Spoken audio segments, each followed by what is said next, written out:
même si c'est rare de toujours commencer par la fin, il faut connaître la fin de son histoire le plus rapidement possible pour organiser la séquence d'événements qui va la constituer. Alors, je vais faire un petit rappel de ce qu'est une histoire. Une histoire, c'est l'évolution d'un conflit, quel qu'il soit interne, si votre personnage est schizophrène, qu'il soit interpersonnel, si c'est l'histoire compliquée, une histoire d'amour compliquée, ou que ce soit un conflit intergalactique. Donc c'est la tentative de résolution d'un conflit, et ça se finit bien ou ça se finit mal. Et en général, ça se finit. Et tant que vous ne connaissez pas la fin, la résolution, le dénouement de ce conflit, ça sera très compliqué pour vous de naviguer en fait dans tous les possibles de votre histoire, parce qu'à chaque événement, il y a un jet de dés, et soit ça se passe bien pour le protagoniste, soit ça se passe mal, et il y a une sorte de divergence progressive des possibles. Et tant que vous n'avez pas sélectionné le chemin que vous voulez faire emprunter à votre protagoniste, ce sera très compliqué à chaque événement de savoir quel sera le coup suivant. Parce que finalement, le sens d'une histoire, c'est deux choses. C'est une direction et une signification.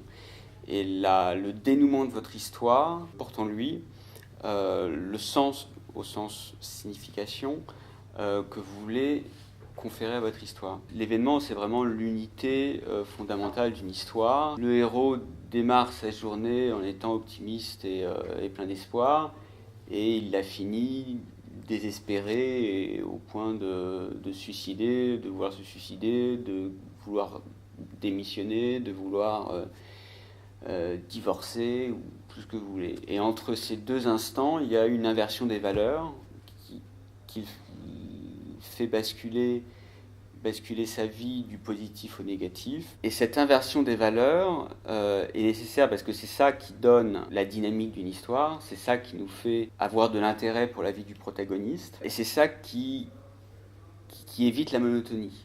Parce qu'il y a une loi de rendement décroissant dans toute structure dramatique, c'est plus vous utilisez le même effet et moins il a de force. Et si vous décidez du début à la fin de votre histoire que la vie de votre protagoniste ne va faire que se détériorer, à la fin, d'une part, ce ne sera pas très crédible, ce sera lassant, et tout du long de votre histoire, votre protagoniste n'aura fait que subir les événements que vous lui aurez parachutés sur la tête. Et inversement, si ça ne fait que s'améliorer, c'est aussi monotone et bizarre que si ça ne fait que se détériorer. Donc il faut que ce soit une chaîne de montagnes, la succession d'événements qui structure votre histoire. Il faut constamment inverser le positif, le négatif. Et si vous ne connaissez pas la valeur de fin, à savoir est-ce qu'il finit dépressif et suicidaire ou est-ce qu'il finit dans les bras de celle qu'il aime, ça sera très dur pour construire la succession d'inversions. Si ça se finit bien, il faut que l'avant-dernier événement se finisse mal, que l'avant-avant-dernier événement se finisse bien. Oui.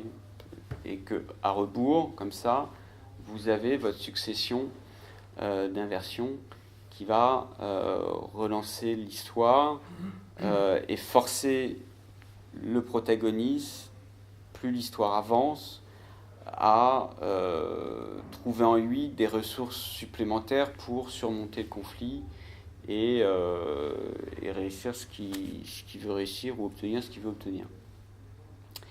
Donc voilà. Après, donc il y a plein d'exemples de gens qui commencent leur histoire par la fin. Il y a même Edgar Allan Poe qui a écrit Méthode de composition pour nous expliquer très rationnellement, et peut-être un peu trop pour être crédible, comment il a construit son célèbre poème Le Corbeau de manière rétrograde, en commençant à s'intéresser à l'effet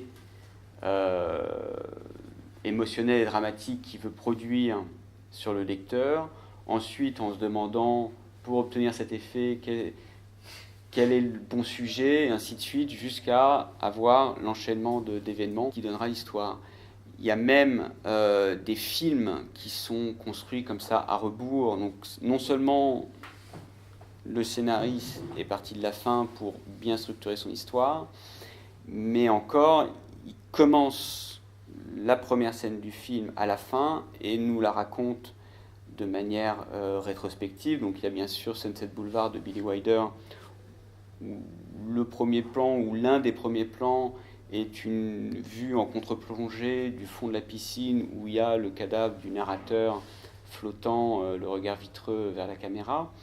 Et on entend par la voix de ce narrateur mort la succession d'événements qui mènera à sa mort. C'est rare qu'on trouve d'emblée, quand on travaille sur la matière de son histoire, qu'on trouve d'emblée la fin. Ça peut arriver, mais c'est rare. Que ça ne vous empêche pas de commencer à réfléchir, à prendre des notes, à faire l'ébauche de quelques scènes, mais vous devez le plus rapidement possible trouver la fin ou l'image même floue de la fin pour structurer votre histoire. Donc voilà, que ça vous inhibe pas si vous n'avez pas la fin, mais au contraire que ça vous encourage dans l'élucidation de ce mystère. C'est vers quoi se dirige mon protagoniste, qui revient à se demander quel est le sens, quelle est la signification de mon histoire. Parce que chaque histoire, finalement, ne se limite pas à une succession d'événements divertissantes, surprenantes, attisant la curiosité du lecteur, mais c'est aussi une manière de réfléchir sur la condition humaine, sur l'existence, sur un type de personnalité particulier. Hamlet, ce n'est pas seulement une histoire de vengeance, c'est aussi une étude et un discours sur la personnalité hamlétique. Madame Bovary, c'est pareil. Don Quichotte, c'est pareil. Et c'est pour ça que, voilà, une histoire, c'est pas simplement une direction, c'est aussi une signification. Donc, pour être sûr d'aller quelque part et de dire quelque chose, il faut avoir cette fin. Donc ce soir, et je vais arrêter de parler pour vous laisser travailler, je vais vous donner ce que j'imagine être une fin intéressante, ou ce qui pourrait devenir dans une histoire que vous inventerez une fin intéressante. Et ensuite, je vais vous laisser réfléchir pendant une petite heure, je ne sais pas combien de temps il reste, 3/4 d'heure, à la succession d'événements qui peut mener à cette fin, en travaillant, en essayant de préciser le protagoniste, en essayant de préciser le contexte, en essayant de préciser le conflit.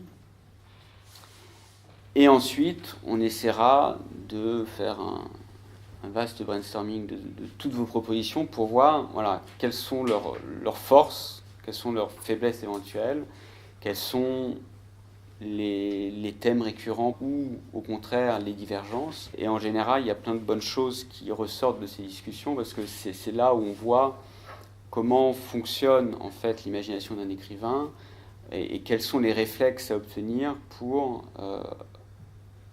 élaborer une bonne histoire. Donc j'arrête avec mon suspense insupportable et je vous livre un extrait du journal de Kafka qui est toujours bon à lire, d'une part pour se rendre compte qu'on n'est pas les seuls à galérer et avoir des difficultés à écrire, et ensuite parce qu'il y a plein de bonnes prémices d'histoire, notamment celle-ci. On lui a sectionné sur la nuque un morceau de crâne affectant la forme d'un quadrilatère. Avec le soleil, tout le monde regarde à l'intérieur. Cela le rend nerveux, distrait dans son travail, et il s'exaspère d'être lui-même exclu du spectacle.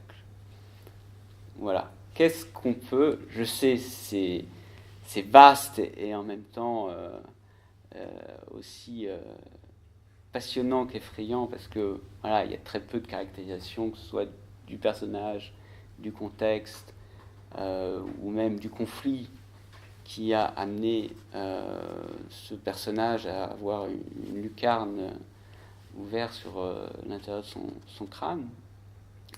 Mais voilà, je trouve qu'il y a plein de choses intéressantes, notamment le dernier mot, le fait qu'il s'exaspère d'être lui-même exclu du spectacle, qui est très kafkaïen. C'est pas tant les personnages de Kafka ne s'étonnent jamais de la même chose que nous. On pourrait s'étonner que quelqu'un, qu'on ouvre le crâne de quelqu'un pour voir ce qu'il y a à l'intérieur, et la personne à qui ça arrive ne s'en étonne pas, mais s'étonne ou exprime une frustration de ne pas avoir accès lui-même à ce qu'il a en soi et d'être privé du spectacle qu'il donne aux autres. Donc c'est peut-être ça finalement la sentence auquel, comme dans toute bonne histoire kafkaïenne, un héros est soumis sans qu'il sache pour quelle faute c'est.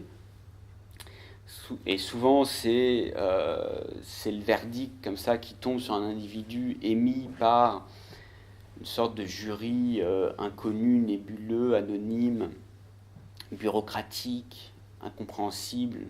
Et le pauvre narrateur ou le pauvre protagoniste est impuissant dans sa tentative de se défendre ou dans sa tentative de comprendre ce qui lui arrive. À partir de cette fin, on peut imaginer plein de prémices, plein de débuts. Vous n'êtes pas obligé de prendre les phrases citées dans leur sens le plus littéral. Le morceau de crâne ouvert, ça peut être l'espionnage de nos vies numériques par les algorithmes des plateformes qu'on utilise. Ça peut être notre tendance à